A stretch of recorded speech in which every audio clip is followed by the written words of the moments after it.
ગ્રામ વિકાસ agency અત્યારે મોટી સંખ્યાની અંદર આ બહેનો બધી જ જિલ્લા ગ્રામ વિકાસ એજન્સીમાં રજૂઆત કરવા આવી છે. મહેમદપુર ગામની આ તમામ બહેનો છે ને ગરીબ વર્ગની બહેનો છે. આ બહેનો તમામ મનરેગા સાથે જોડાયેલી છે અને આ લોકોને છેલ્લા 3 મહિનાથી મનરેગાના એક પણ રૂપિયો મળ્યો નથી. આ જે તમામ બહેનો છે ગરીબ પરિવારની બહેનો છે ને આ જે એમને મજૂરી મળે છે એના પર એમનું ઘર નભે છે.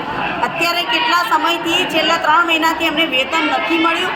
એના કારણે ઘરે ખાવું શું, રાશન પાણી ઘરમાં નથી, ત્યારે ન છૂટકે આ તમામ બહેનો આજે જિલ્લા ગ્રામ વિકાસ એજન્સીમાં રજૂઆત કરવા આવી છે.